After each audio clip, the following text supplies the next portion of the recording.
नमस्कार दोस्तों, मैं हूं आपका मेंटोर। आज मैं आप लोगों को नवोदय विद्यालय समिति द्वारा आयोजित कैटरिंग असिस्टेंट एग्जाम में आए हुए हिंदी के प्रश्नों के बारे में बताने वाला हूं। यह परीक्षा 8 मार्च 2022 को आयोजित हुई थी। दोस्तों, इसमें जो पहला प्रश्न है वो पूछा गया है विलोम शब्द से। जो है पूछा गया है जंगली का विलोम क्या है? तो उत्तर होगा पालतू। दूसरा प्रश्न है थका ऊट सराय ताकता लोकोक्ति का सही अर्थ क्या है? तो यह प्रश्न लोकोक्ति से है दोस्तों। तो इसका सही अर्थ बताना है हमें। तो इसका सही उत्तर होगा थकने पर विश्राम चाहिए। तीसरा प्रश्न है समुदाय वाचक विशेषण का उदाहरण नहीं है। तो ये समुदाय वाचक विशेषण होते क्या हैं? सबसे पहले मैं आपको बताना चाहूंगा कि समुदाय वाचक विशेषण उन विशेषणों को कहा जाता है जिन विशेषणों से कुछ संख्याओं के इकट्ठे समूह का बोध हो। उदाहरण के तौर पर दोनों, तीनों, चारों यह समुदायवाचक विशेषण के उदाहरण हैं। जिसमें अगर इसमें पूछा है उदाहरण नहीं है तो उत्तर सही होगा पहला। प्रश्न क्रमांक 4 की बात करते हैं। तो यह प्रश्न वर्तमान काल से जुड़ा हुआ प्रश्न है, जिसमें काल से हिंदी के काल से जुड़े प्रश्न के बारे में पूछा गया है। प्रश्न है कदाचित प्रधानमंत्री जापान से लौटे हों। वाक्य में वर्तमान काल के किस भेद की क्रिया का प्रयोग हुआ है? तो यह उत्तर होगा संभाव्य वर्तमान।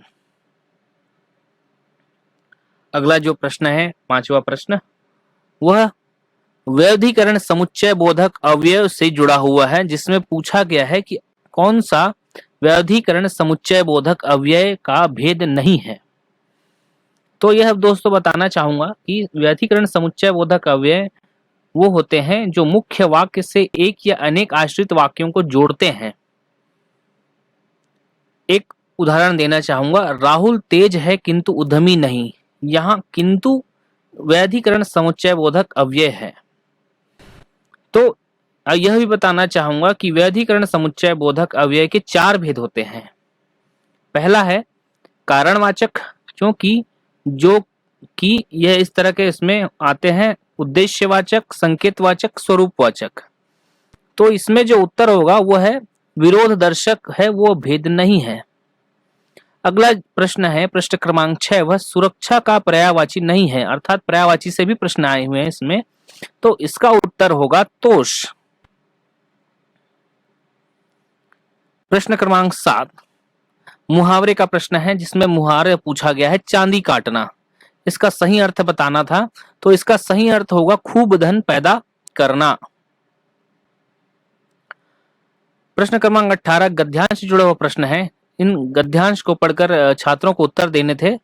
तो दोस्तों मैं आपके लिए यह गद्यांश पढ़ कर बता सुनाता हूं आपको, और इसमें आपको सुनकर इसके उत्तर को चूज करना है। तो यह गद्यांश है, हिंदी साधारण जनता की भाषा है। जनता के लिए ही उसका जन्म हुआ था, और जब तक वह अपने को जनता के काम की चीज बनाए रहेगी, जनचित्त में आत्मबल का संचार करती रहेगी। जब तक उसे किसी से डर नहीं, वह अपने भीतरी अपराजय शक्ति के बल पर खड़ी है। लोक सेवा के महान व्रत के कारण बड़ी हुई, और यदि अपनी मूल शक्ति के स्रोत को भूल गई तो निसंदेह अधिकाधिक शक्तिशाली हो जाएगी। उसका कोई कुछ भी बिगाड़ नहीं सकता। वह विरोधों और संघर्षों के बीच पली है। उसे जन्म के समय ही मार डालने की कोशिश की गई थी, पर वह मरी नहीं, क्योंकि उसकी जीवन शक्ति का अक्षय स्रोत जनचित्त है। वह किसी राज शक्ति की उंगली पकड़कर यात्रा करने वाली भाषा नहीं है, अपनी भीतरी शक्ति से महत्वपूर्ण आसन पर अधिकार करने वाली भाषा है। यह पूरा गद्यांश मैंने आपको पढ़कर सुनाया दोस्तों। अब इससे जुड़े हुए प्रश्नों को देखते हैं। प्रश्न क्रमांक 8 है, निम्नलिखित में से कौन सा विकल्प हिंदी के संबंध में असत्य है? तो सारे जो विकल्प हैं उसको आपको पढ़ना है। तो इसमें जो सही उत्तर लिया है, हिंदी राज शक्ति की उंगली पकड़कर यात्रा करती है, और गद्यांश में लिखा हुआ राज शक्ति की उंगली पकड़कर यात्रा तय करने वाली भाषा नहीं है। तो ये उत्तर जो है सही है। अगला 9वां जो प्रश्न है, जो हिंदी की जीवन शक्ति का स्रोत क्या है, ऐसा पूछा गया है। तो इसमें इस गद्यांश को पढ़ने पर जो जनचित्त है वह सही उत्तर प्रतीत होता है, और जो समिति ने जो उत्तर लिया है वह जनचित्त ही है। अगला 10वां जो प्रश्न है, हिंदी ने कौन सा व्रत लिया है, ऐसा पूछा गया है। तो इसको गद्यांश को पढ़ने से लिखा है यहाँ पे कि लोक सेवा के महान व्रत के कारण बढ़ी हुई है। तो ये जो महान व्रत है वो लोक सेवा का है, तो इसका जो उत्तर होगा वो लोक सेवा होगा।